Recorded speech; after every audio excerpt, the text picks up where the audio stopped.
The night I ran, the moon was half hidden behind cloud cover, and I thought that was fitting. The moon had never been fully on my side. I had 3 minutes before they would notice I was gone. Maybe 4 if Dren had already started drinking, which he usually had by the time the pack fire burned down to coals. I didn't look back at the tree line, at the amber glow leaking through the pines, at the sound of their laughter. I had spent 2 years memorizing that laughter. I knew who it excluded.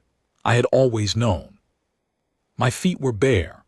I'd learned early that shoes left prints that read wrong to a tracker's nose, rubber and synthetic dye, the ghost of manufacture.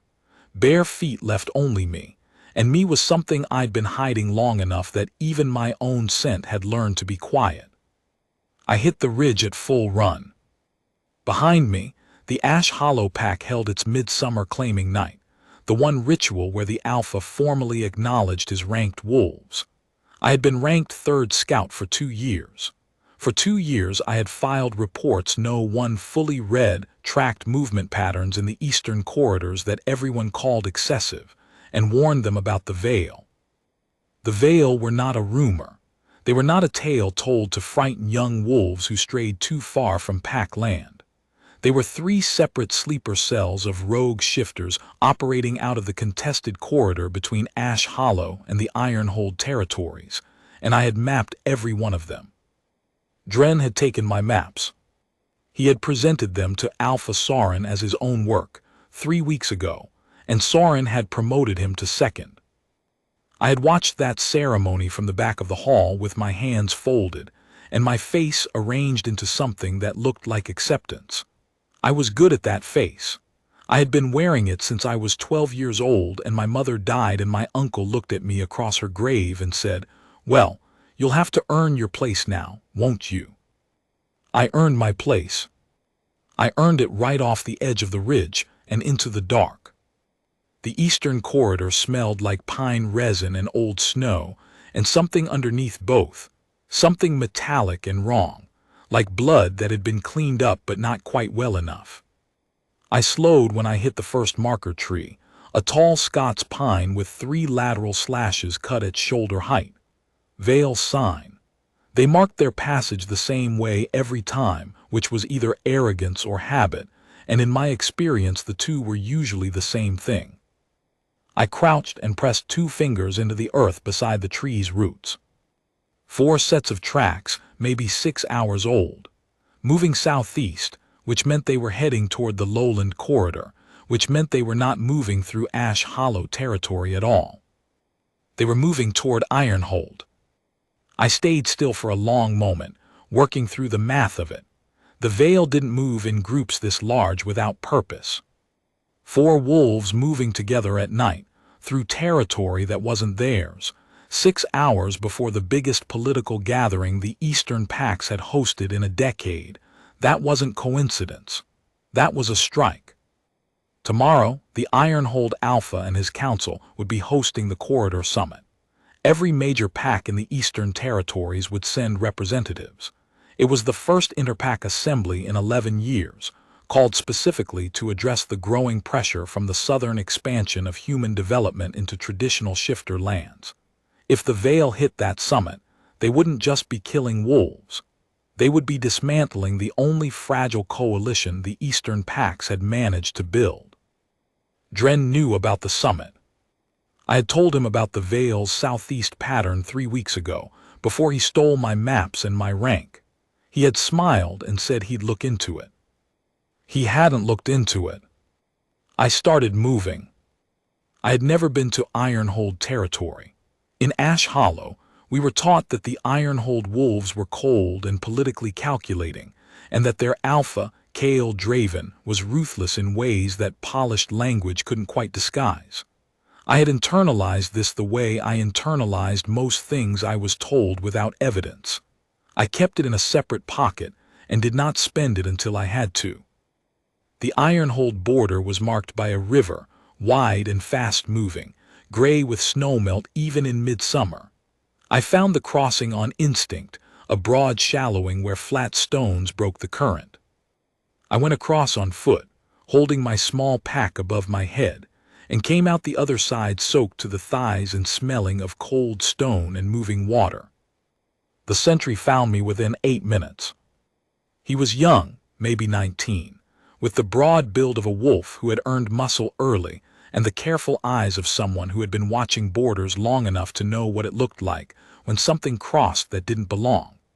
He dropped from a tree with a sound like a single exhaled breath and landed 4 feet in front of me with his hand already on the blade at his hip. I stopped. "Ash Hollow," he said. "It wasn't a question." "Yes," I said. "My name is Luna Vale, not related. That's a family name. I've had it longer than they've had theirs.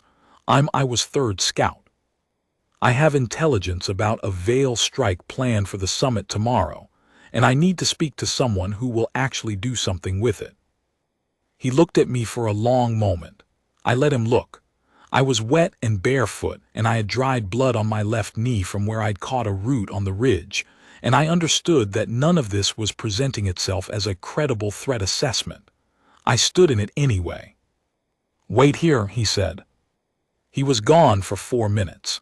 When he came back, he had 2 more wolves with him, and behind them, moving through the trees with the particular unhurried quality of someone who never needed to rush because things arranged themselves around him, was a man I recognized from a decade of political portraits. Cale Draven was taller than the portraits suggested. He was also, I noted with the detached professionalism of someone who was not going to let anything be a distraction right now, significantly better looking. The portraits always rendered him in formal iron-hold gray with the flat expression of institutional authority. In person, he was wearing a dark Henley and worn field trousers, and he looked like someone who had been working when they pulled him away, which I supposed he had been. He was studying me with eyes the color of storm-lit water, not quite green, not quite gray, and the expression on his face was evaluative and utterly without hostility, which was not what I had been told to expect. "Luna Vale," he said. My name in his voice was strange, like hearing a word pronounced correctly for the first time. "Alpha Draven," I said. "You crossed my border barefoot and wet to warn me about a Vale strike." "Yes." "You have evidence." "I have 2 years of tracking reports, all of which my former Alpha's second stole and presented as his own work. I don't have the physical documents. I have the information that was in them, which I can give you from memory. I also have a set of tracks I found an hour ago, 4 Vale wolves, southeast corridor, 6 hours old. I can take your scouts to the markers." Something moved behind his eyes. Not quite surprise, more like recognition. The way someone's face changes when a calculation they were already running arrives at the number they suspected. "Come inside," he said. The Ironhold main hall was nothing like the portraits suggested either. I had expected something austere and cold, all political utility and no warmth. What I found was a working space full of maps and lantern light, and the smell of coffee, and the low sound of wolves talking over problems with the focused energy of people who took their work seriously. No one looked at me like I was a threat. Several of them looked at me like I was a new variable they were interested in solving for. Cale sat me down at the central table and put coffee in front of me without asking if I wanted it. I drank it. It was very good coffee. I talked for 2 hours. I laid out the Vale cell structure as I'd mapped it, the 3 separate operational nodes, the relay pattern they used to pass intelligence between them, the southeastern movement I'd been tracking for 6 weeks. I explained the pattern of strikes leading up to this one. 3 supply convoys hit along the western corridor in the past 4 months, each one timed to pack political gatherings, each one designed to create distrust between neighboring territories rather than simply take resources. The Vale weren't trying to win territory. They were trying to make the eastern pacts ungovernable by destroying trust. The summit was the crown jewel of that strategy. Every alpha, every second, every political representative from every significant eastern pack under one roof, already primed for disagreement by months of orchestrated friction. One strike, maximum disruption. Kale listened. He did not interrupt, which was unusual in my experience of powerful men. His second, a sharp-faced woman named Riva who looked like she had opinions about everything and was chronically underslept, took notes and occasionally asked precise clarifying questions. His scout commander, a weathered man named House, pulled up maps and matched my described marker trees against existing survey data with the expression of someone whose worst suspicions were being confirmed. When I finished, Kale was quiet for a moment. "How long did you sit on this?" he said. "I've been building the full picture for 8 months. I tried to present it to my alpha 4 times. The last attempt was 3 weeks ago when Dren took the maps. And tonight." I looked down at my coffee cup. Tonight was the first time since I've been ranked that I was officially not responsible to anyone. Riva made a small sound that was not quite a laugh. Kale looked at me steadily. "You're not going back," he said. It was not a question. "No," I said, "I am not." He nodded once slowly, in the manner of someone who had just made a decision that was going to have consequences, and was already planning 2 steps past them. "Tonight you sleep here. Tomorrow we deal with the summit. After that, we discuss what you want to do next." I opened my mouth to say that I didn't need his charity, and that I was fully capable of determining my own next steps. And then I looked at his face, and realized that none of those sentences were accurate to what I actually felt, which was a bone-deep exhaustion that had been accumulating for approximately 2 years, and had chosen this precise moment to introduce itself to my nervous system. "All right," I said. He looked at me for a second longer than strictly necessary. Then he stood and gestured for Riva to show me where to sleep, and I told myself that the way the air between us felt charged and particular was a function of adrenaline and sleep deprivation, and nothing else at all. I was good at telling myself things. Kale had scouts in the southeastern corridor within the hour. They confirmed the tracks.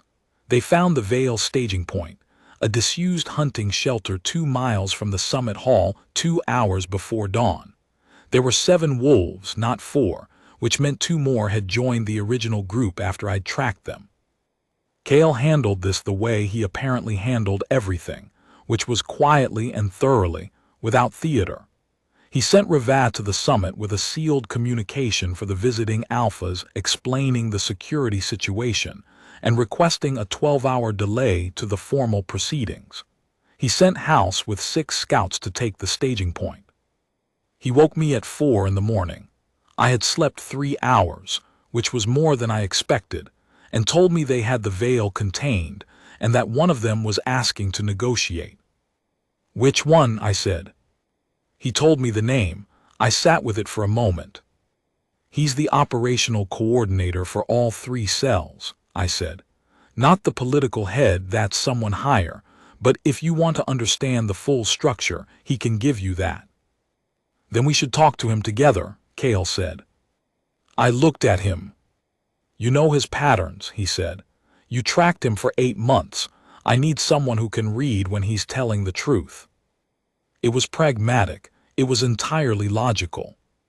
The fact that it also felt like being handed something I hadn't expected, being treated as an asset worth using, not a refugee worth tolerating.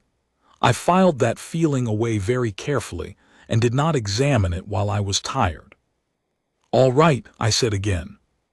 "You keep saying that," he said, and there was something in his voice that might have been amusement if it had relaxed its jaw a little. "I keep meaning it," I said. He almost smiled. It was a near thing, a faint movement at the corner of his mouth, there and gone like a flicker of light on moving water. "We went together." The Vale coordinator was a lean, pale-eyed man named Thresh, who had the look of someone who had made a career out of being underestimated. He sat in the holding room with his wrists bound, and his posture still entirely composed, and looked at me across the table with an expression I recognized.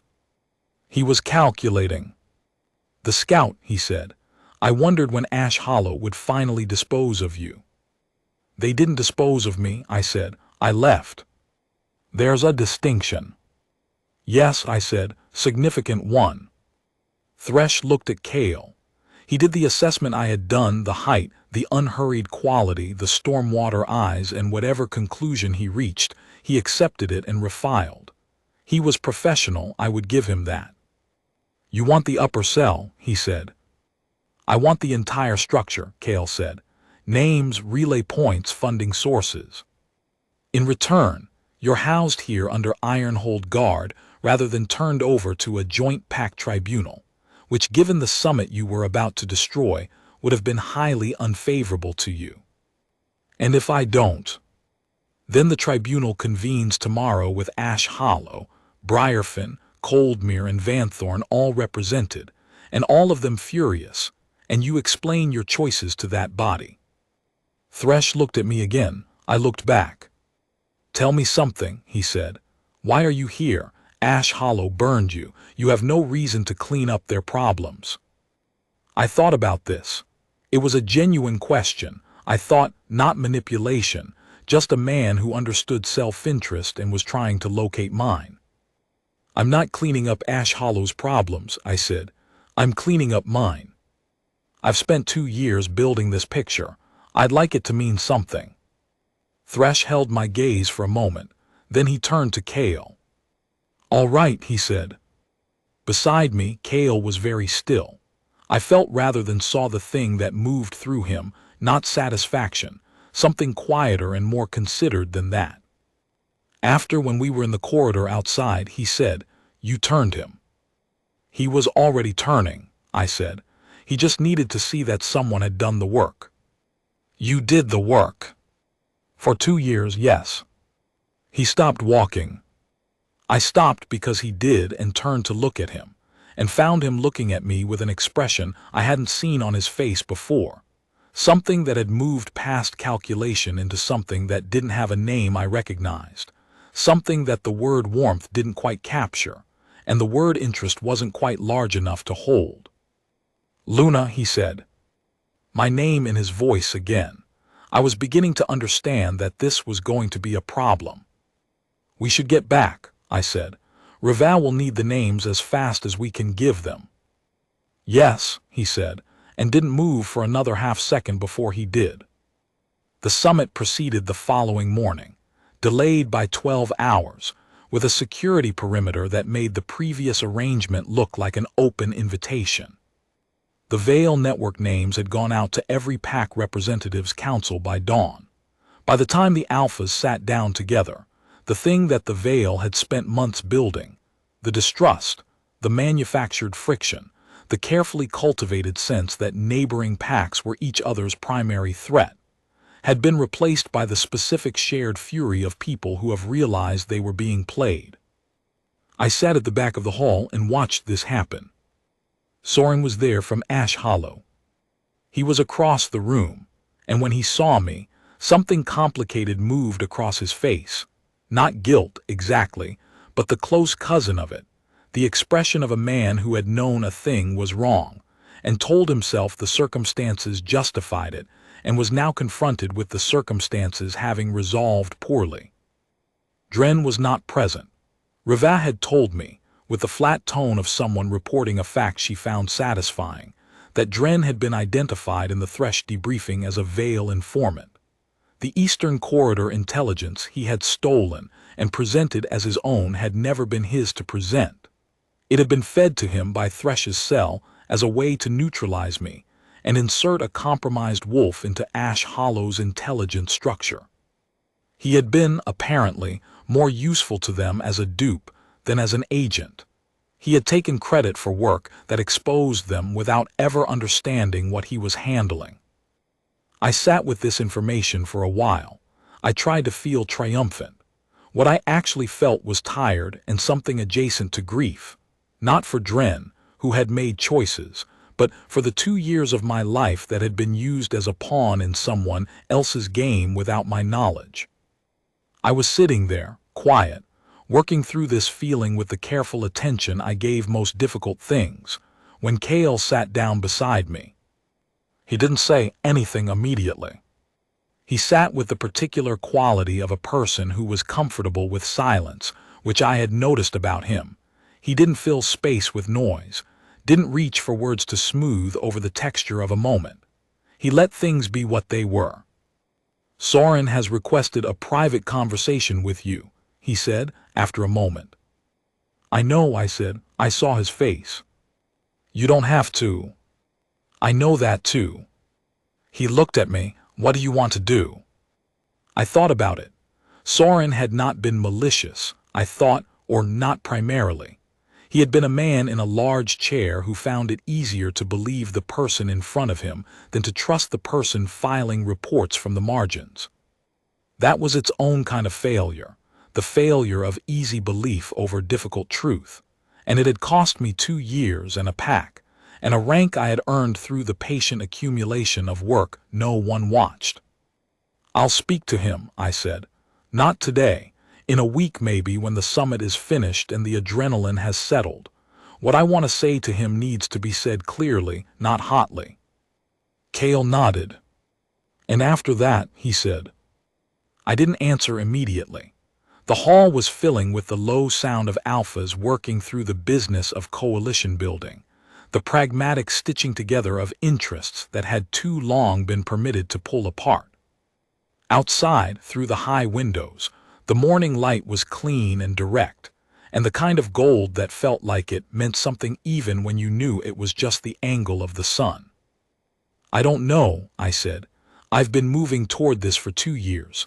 I haven't thought much about what comes after." "You could stay," he said. The words were quiet, not weighted with pressure, not shaped to persuade, just offered, the way you offer a thing that is available and let the other person decide what to do with it. I looked at him. There was the bond. I had been aware of it since the first few hours, the particular pull in the chest that wasn't attraction so much as recognition, the sensation, which I had read about and never credited until I felt it, of something slotting into place that you hadn't known was missing. I had been carefully not thinking about it because I had other things to do, and because I did not fully trust anything that felt that large that fast, and because the last 2 years had made me very good at the discipline of not reaching for things that felt too good. He was watching me with those stormwater eyes, and he was not pressing, not leaning in, not doing anything that suggested he was owed something by what was happening between us. He was just there, present and patient and direct, and I thought, this is a man who would never take my maps and call them his. "I could stay," I said. The corner of his mouth moved, not quite a smile but closer than before. "I would find the work useful," he said. "Your tracking, your analysis."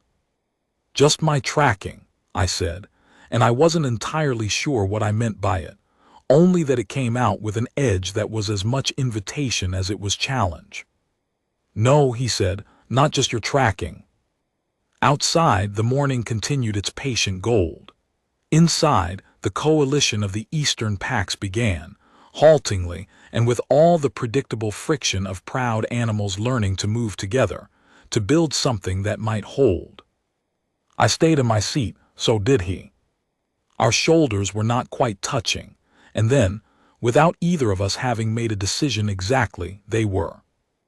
The week that followed was dense with the administrative aftermath of the summit, which meant maps and threat assessments, and the careful, painstaking work of rebuilding intelligence structures that had been compromised for longer than anyone liked to admit.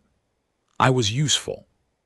More than useful, I found myself doing work that no one had to ask me to do because it was obvious and necessary, and having it treated as obvious and necessary in return, which was a sensation so unfamiliar that the first few days I kept waiting for the other side of it. Riva, who was blunt in the manner of someone who had long ago decided that clarity was worth any social friction it generated, told me on the 3rd day, "He trusts people slowly. He's trusting you fast. Don't make the mistake of thinking that's not significant." I was reviewing movement patterns at the table in the East Wing, and I didn't look up. "I'm aware of what the bond means," I said. The bond is one thing, she said. The trust is separate. For him, the trust is harder. I looked up then. She was watching me with the expression of someone who has just told you something they didn't entirely mean to and is calibrating whether it was a mistake. It wasn't a mistake. She had meant to. Why are you telling me this? I said. Because you're going to stay, she said. And because Cale doesn't have a lot of people who know how to be in a room with him without wanting something from him. You're one of the few who came in wanting nothing except for someone to actually do something with what you'd found. I thought about this later, sitting at the window in the room I'd been given, which was a real room now, not a guest room. Someone had moved my 3 possessions from the guest quarters while I was in a strategy session and placed them in a room with a desk and a view of the eastern ridge, watching the sun go down behind the tree line and trying to take stock of where I was. What I found doing that accounting surprised me. I was not afraid. That was the thing that surprised me most. I had been operating in a low, continuous hum of fear for 2 years. Fear of being wrong, fear of being dismissed, fear of the veil and what they were building, fear of the shape of my own life if I stayed in it as it was. That fear had driven me off the ridge and across the river and into this territory. It had been useful fear, fear that moved me, but it had been fear. Sitting at the window, I noticed it was gone. Not gone because anything was resolved. Things were not resolved. Things were in fact at an early and uncertain stage, which was its own kind of vulnerable. Gone because I was somewhere I could trust the ground beneath me. Gone because the work I was doing was real and was recognized as real. Gone because somewhere across the hall, in the room that served as a planning space, there was a man who read what I put in front of him and asked the right questions. Gone because of the bond, yes, but Rival was right that the bond was one thing and the trust was separate. The bond was the comet, the trust was the ground. I was still at the window when he knocked. He came in when I answered. This was another thing I noticed about him, that he knocked and waited, that he understood the space between a person and their threshold as something requiring acknowledgement. And he stood in the doorway in the lamplight and looked at me the way he sometimes did, with that expression that didn't have a name I'd found yet. "You're thinking," he said. "I'm always thinking," I said. "It's a chronic condition." "What about?" I considered the many ways to answer this, and chose the most accurate one. "That I came here to warn you about an attack," I said. "That I didn't come here for this." "No," he said. "And that it happened anyway." "Yes." He moved from the doorway to the room slowly, the way he moved through everything with the patience of someone who wasn't performing calm but actually had it. He stopped a foot from me. "Does that bother you?" I looked up at him. The lamplight made the storm water of his eyes look darker, more settled. "The not choosing," I said. "I thought it would. I'm someone who plans. I like to know the shape of what I'm walking toward." "And this doesn't have a shape yet," he said. "Not yet," I said. "But the ground feels solid." I paused. "That's new for me." Something moved through his face. The thing that I was starting to learn was his version of being moved, which was quieter than most people's, more interior, expressed not in the broadness of expression, but in the precise degree of stillness he went to. "I should have said this before," he said. "What you did the 2 years, the tracking, the crossing to warn me, that was not a small thing. I know what it cost." I looked at him and didn't say anything. "You didn't do it for me," he said. "I know that. You did it because it needed doing and you were the one who knew. But I want you to know that I see what it was.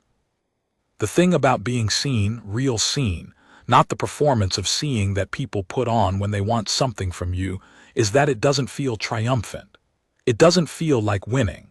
It feels like a window opening in a room that has been closed for a long time. It feels like air." I reached up and put my hand against his jaw.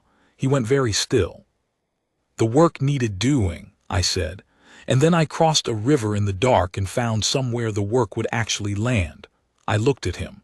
I'm not sorry about any of it. He turned his face slightly into my hand, barely perceptibly, the way you lean toward warmth when you've been cold.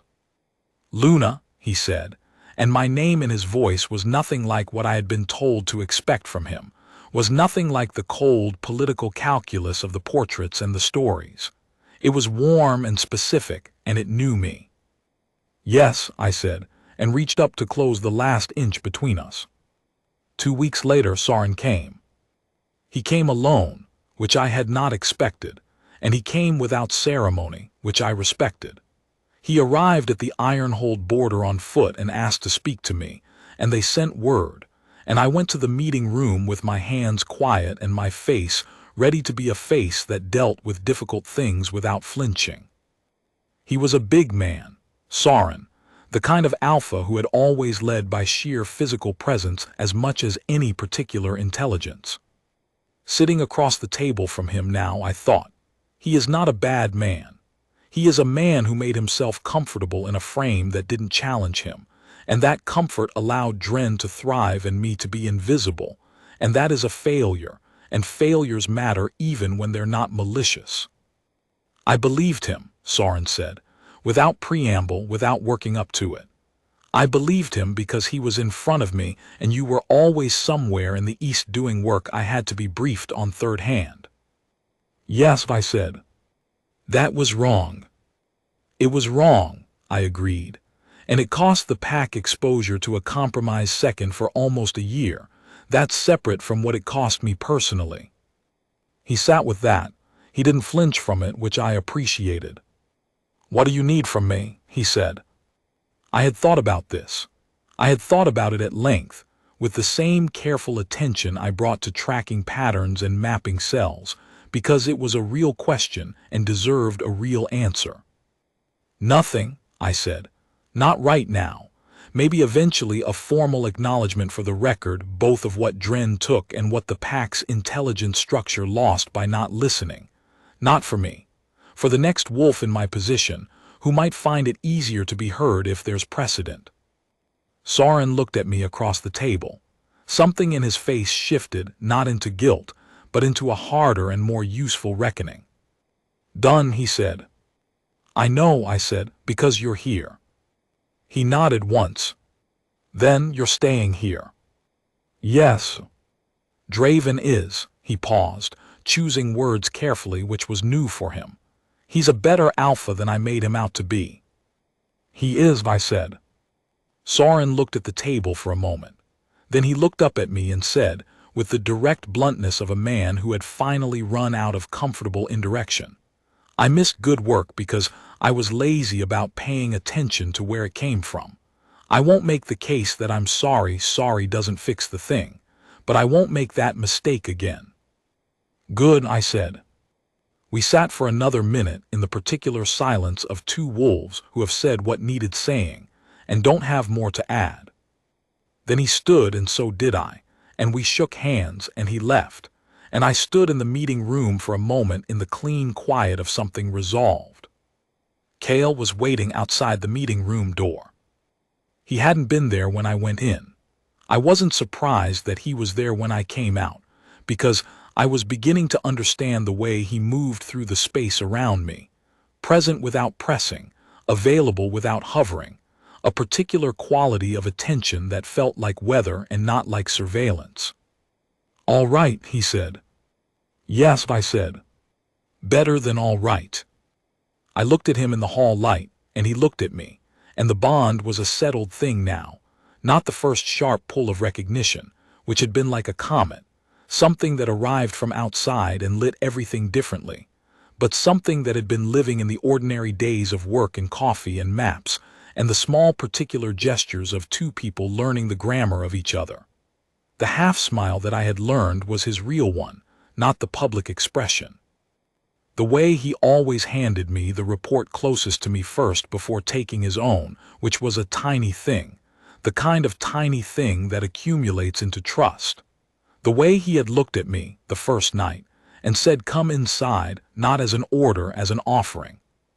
"I'd like to show you something," he said. He led me up to the top floor of the iron-holed main hall, through a door I hadn't been through before, and out onto a narrow walkway that circled the building's upper level and faced east. The evening was clear, and the sky was doing the thing that summer skies in mountain territory do, layering itself in colors that shouldn't exist, rose and copper, and a deep specific blue that was almost violet, the whole dome of it reflected in the river below. "I come up here when I need to think," he said. "I have for years. I've never brought anyone else up here." I stood beside him and looked out over the eastern corridor, the ridge where I had run, the river I had crossed, the dark tree line that held the routes I had walked for 2 years in the careful, ordinary dark of a life lived in the margins. I had run from a pack that traded me for convenience. I had crossed a border in the dark and been met, not with suspicion, but with a table and coffee and the simple dignity of being taken seriously. I had done the work and the work had landed, and here I was on the other side of it, standing at the top of a building I was starting to think of as mine. The moon came out from behind the clouds, full and clear and direct, which was new. "Tell me about the East Corridor," Cale said. "What it looks like in winter. I've read your reports, but I want to hear it from you." I leaned against the railing and turned to face him and began to talk, and the moon held steady overhead, and for the first time in as long as I could remember, I was not keeping anything quiet. That was enough, more than enough. It was, as it turned out, everything.